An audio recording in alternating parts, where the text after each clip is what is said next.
What is up, my nieces and nephews? Welcome back to another episode of Fun Uncle. In today's episode, I'm talking about the Metaverse, why it's happening, and the top 5 reasons why I believe it is an inevitability in our digital future.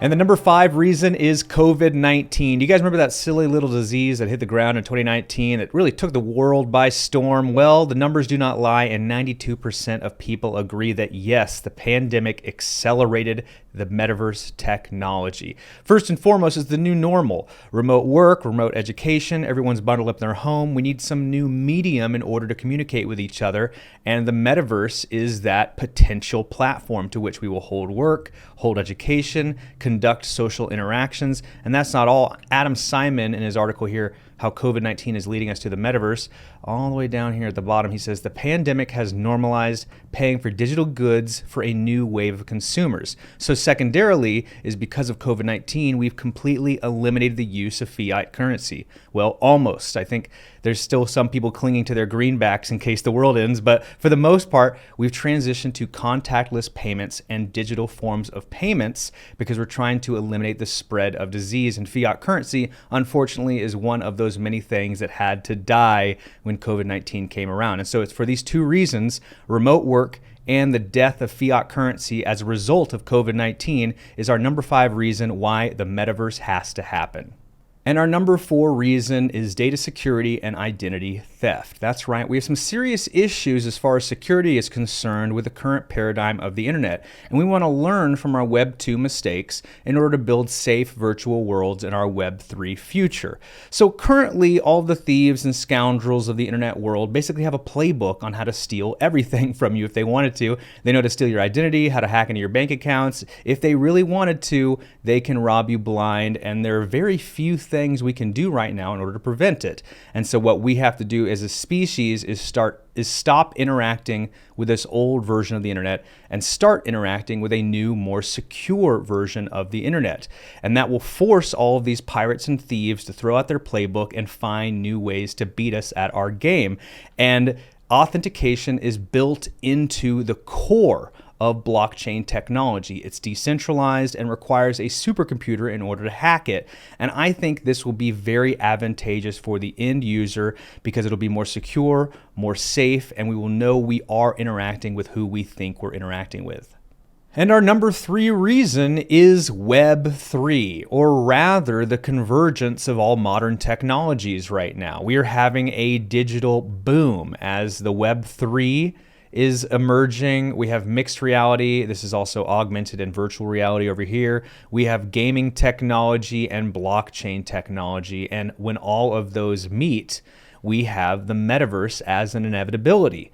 So Web 3, of course, why be 2-dimensional like our predecessor Web 2 when we can be 3-dimensional in a mixed reality, augmented virtual reality world? Why not have the internet in a 3D platform? Same with gaming. We've been playing gaming in a 2-dimensional world forever. We basically have 8K gaming at 60 frames per second. What's the next thing we can do is 3-dimensional gaming in the metaverse. And then blockchain, decentralized currency and NFTs. How better to utilize that currency and interact with those non-fungible goods than in some kind of 3D video game Web 3 space.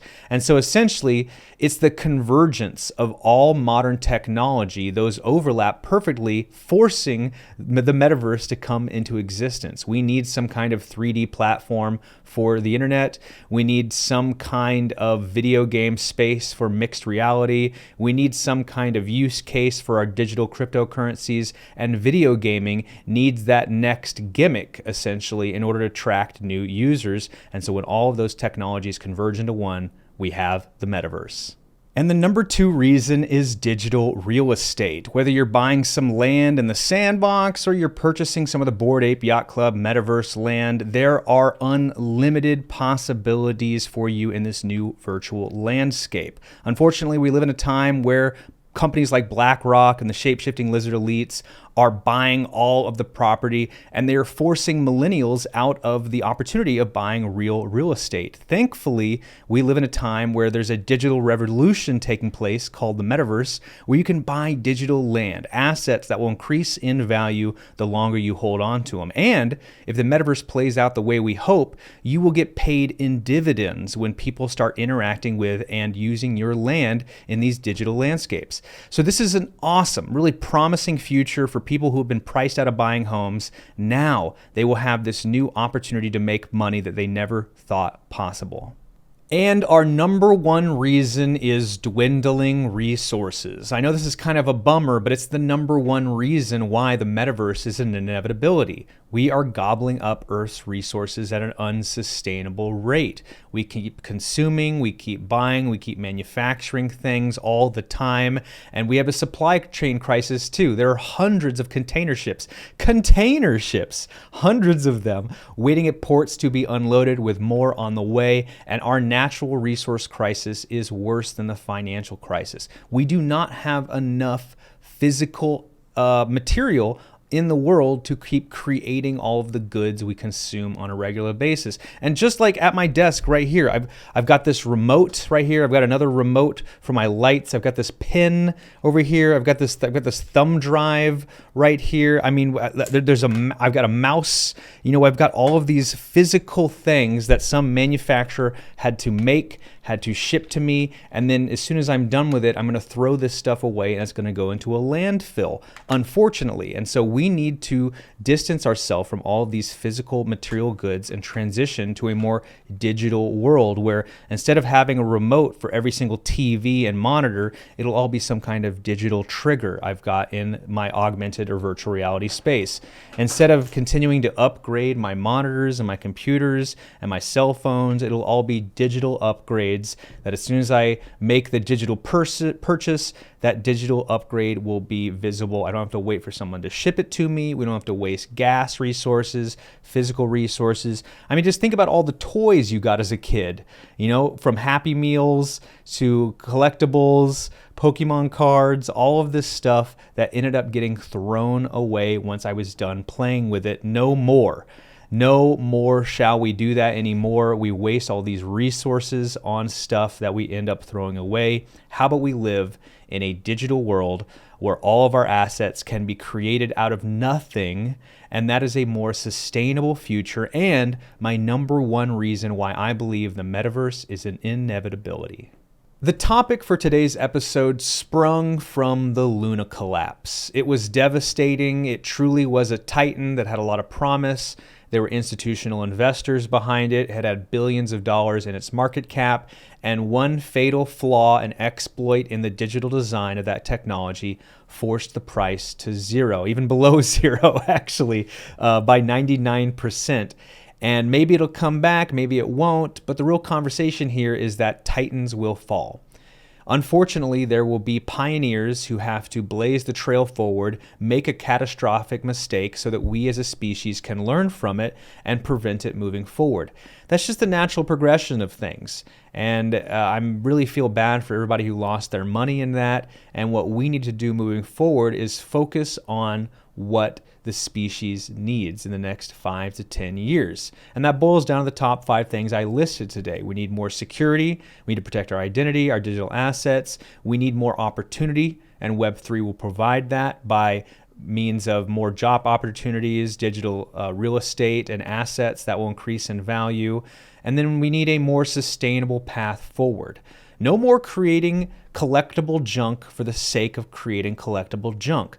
No more Happy Meal toys, no more baseball cards. If you want to delete your Bored Ape, just delete it. It won't end up in the ocean where it gets eaten by a fish and then winds up in our food supply. We need a more sustainable path forward.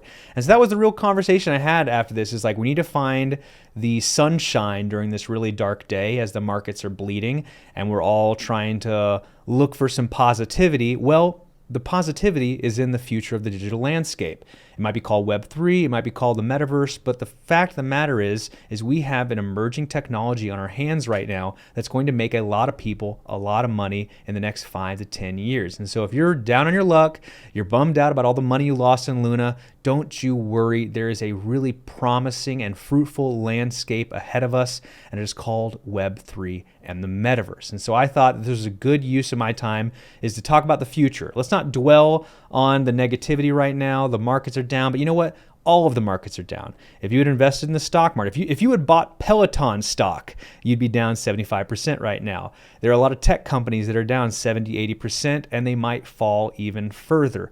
And so the real truth of the matter is like, don't, be kicking yourself because you invested in Luna and lost all your money. That's just what's going to happen. You need to diversify. This is a cautionary tale, and you need to stay light on your feet and pay attention to what is happening in the digital landscape. Don't just put all your money into one high-risk opportunity and close your eyes. Diversify into a bunch of opportunities and really pay attention to the technology and the companies that you're investing in. Are they going to provide more security? Are they going to provide more opportunity?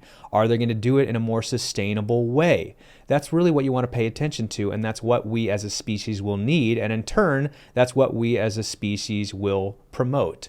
And so if it helps us as a species, if it's more sustainable, if it protects our identity, gives us more digital opportunity, that's what you need to be investing in. I know at one time Luna could have provided the opportunity, but what we need to learn from this is don't put everything in Luna.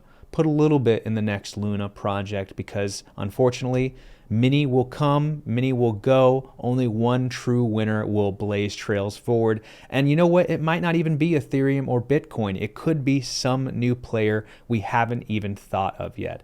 And so that's what I did with today's episode. I said, let's just not dwell on the past. Let's not dwell on the negativity. Let's talk about the promising future that awaits us. And it's called the Metaverse and Web3. And in today's NFT news, we have Madonna showing off graphic images of her cooch. We have Chicago Brewery launching its first ever NFT collection. Mark Zuckerberg's catching up with the game with NFT integrations in Instagram and Facebook. And the Phantom Galaxy land sale NFTs are here.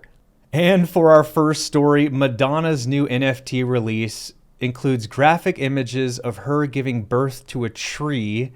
Crypto Twitter isn't impressed. Well, you know what, Madonna? If the old coochie is still paying out, I say cash those checks. More power to you. Let those labias fly, sister. If you can do it, you can do it. I believe in you. It definitely is a cash grab, but if she can grab that money with the cooch, I say get after Madonna. I believe in you.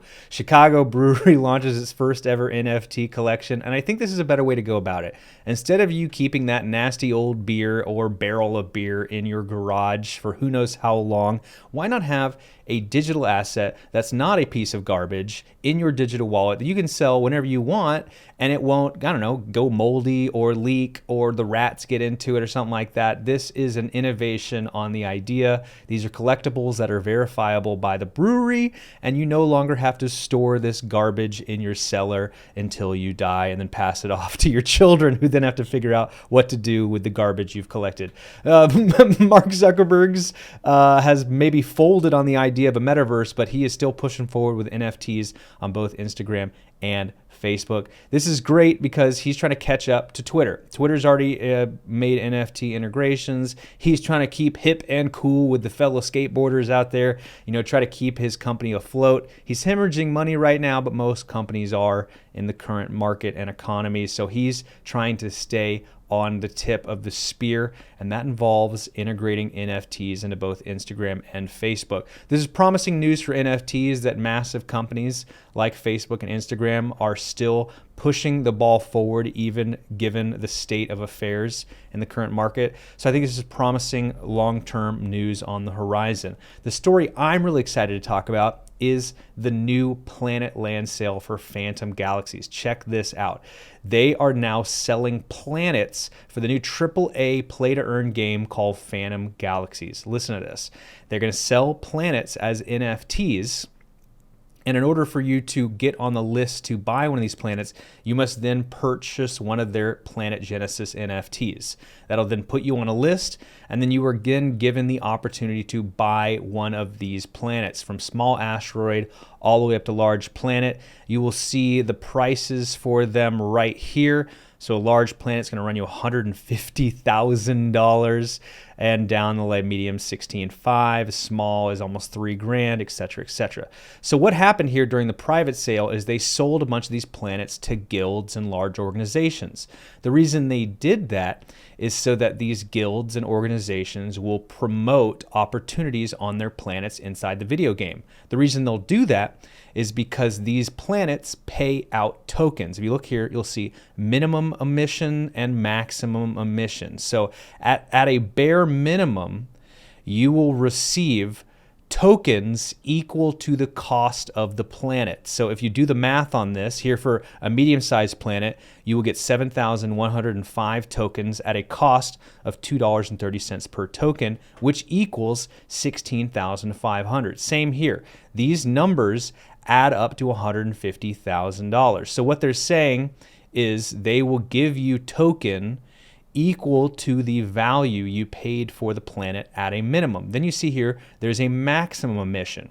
Now, what we've heard from Phantom Galaxy's team is that if you can get more interaction on your planet by way of players visiting your planet and mining it for resources, you will then get an increased amount of tokens allocated to your planet. And that's why they had this private sale where they gave a large majority of these planets to guilds and organizations, because those guilds and organizations have the means to which they can promote interactions on their planets. They get more promotion, get more interactions on their planet. They then increase the amount of token that they create, and that in turn builds up Phantom Galaxies and makes it a more popular game, because they've now got these guilds contributing to the interaction in the video game space. And so I think this is an amazing innovation that's taking place. I am going to try to acquire one of these planets and promote interactions on my own fununcle world. And so I'm really excited about this. I think this is going to be a cool way to for video games moving forward. I think this is really exciting, and I'm super stoked about it. I'm going to be putting together all kinds of Phantom Galaxy events and live streams, all based on planetary interactions. And these Mech Warriors are pretty cool. I think this is a AAA game that's going to be a grand slam. And I'm actually really thankful that the markets are bottoming out right now before this game launches, because here's the hope, is this game launches while the market trends upwards again. And so whatever purchase you make here for a planet, you will then see that planet increase in value and the token emission increase in value. So you have this opportunity to buy one of these planets at the bottom right now. This is the bottom of the market. You know, and this is a AAA game that's going to be an unstoppable force to be reckoned with in the play-to-earn gaming space. And so I see a lot of promise with not only Phantom Galaxies, but Animoca Brands and the hundreds of guilds that purchase planets during the private round that will be going out of their way to promote interactions on the Phantom Galaxy game, myself included. So this is a really, really cool innovation. I'm excited to see what happens moving forward. And this was the primary story I wanted to talk about today. And now it's time for my favorite part of the show. It's the LADZ City Lounge, where I am just kicking it with all of my LADZ City super fans, people who stick it out for the whole episode and watch all the way through the LADZ City Lounge. I'm so appreciative for all of you. I truly do not know where I would be without the LADZ City community. There are so many of you who have lifted me up during my dark days, whenever I was recovering from COVID or my sunburn or constant traveling, or the nebulous despair we all face as humans on a day-to-day basis. This community really has lifted me up and has helped me continue doing this show. I honestly think about where I was last year when I started and where I am right now. And then there's a lot of cool things on the horizon that we're going to keep innovating and moving the ball forward. And I really would not be able to do any of it if it wasn't for the enthusiastic contributions from the LADZ City community in the Discord. I'm so gracious to be part of this community. And so there are a lot of cool things we're doing moving forward that I may or may not have leaked in previous episodes. My detectives out there know what I'm talking about, but I will keep my lips sealed until we finally launch everything. As far as me personally concerned, fununcle has some cool stuff coming. First and foremost is I'm rejuvenating my NFT project. And so for starters, I want to remind everybody that there are 2 riddles still live for my NFTs out there. You can get them for a discount right now because the markets are down, but the prizes remain the same. The riddles are still live. So please check out my NFT project. Links for that are in the description down below. But most importantly, Generation 2 fununcle NFTs are in the works. And so that means everyone who bought a Generation 1 NFT, you are going to get a 2nd generation NFT for free. That's right. I'm talking to you, Hash Rhymes and Llama and Easy and DJ Savage and everyone who bought one of my 1st generation NFTs. I'm going to drop you one for free. I'm still working on that right now, but be prepared to send me your ETH address and I will make sure you get your 2nd generation NFT. And then for those of you who have no idea what I'm talking about, I am going to keep making these NFTs moving forward. That'll be packed full of unlockable content, prizes, and riddles. And so that's why it's taking me a little long to work on that. Hopefully I'll be launching that soon in the coming weeks. And yeah, so there's a lot of cool stuff in the works. I'm working on another book. Again, the day-to-day job is keeping me busy on the work front. And the markets are kind of hard to talk about right now. It was really hard generating content for this episode. I'm like, wow, things are really dark and bleak. What am I going to talk about in this episode? But I finally figured out, I was like, whenever things are dark in the present, we should look forward to the future. Is really what I finally came up with. I was like, let's not dwell on the negativity of today. Let's look forward towards the promise of tomorrow. And I think everyone who watches this show or is in the NFT community all agrees that the technology is really powerful. There will be big players that rise and fall. I would not be surprised even if Bored Ape Yacht Club falls to zero. Anything can happen in this space. And what you need to do as a savvy investor is stay light on your feet, continue to do your research, and be diversified. You do not want to put all your eggs in one basket because you never know what's going to happen. And the other thing is like, don't put all your money in one place and just forget about it.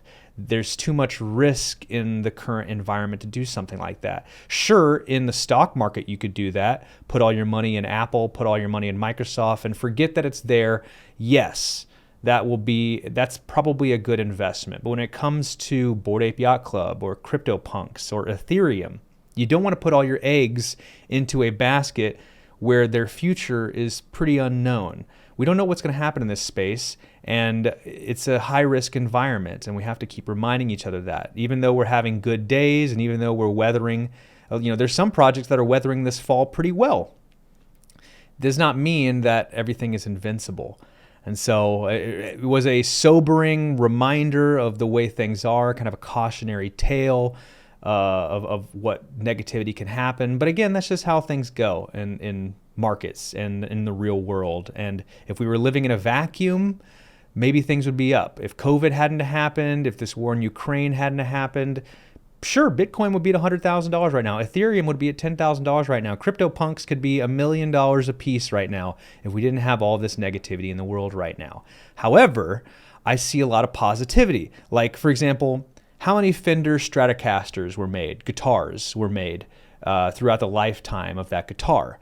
And how many of those guitars were owned by Eric Clapton or John Legend, John Mayer, or by the Eagles, It's really hard to figure that out. And there are a lot of people who are fakers out there who can fake an autograph and make you think that this is Eric Clapton's Fender Stratocaster guitar.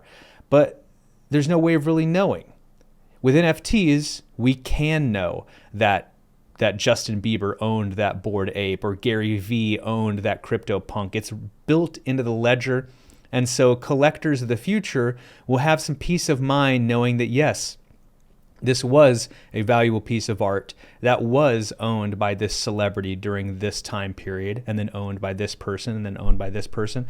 It's a constant, continuous ledger that gives me a lot of hope moving forward as far as digital assets, collectibles are concerned.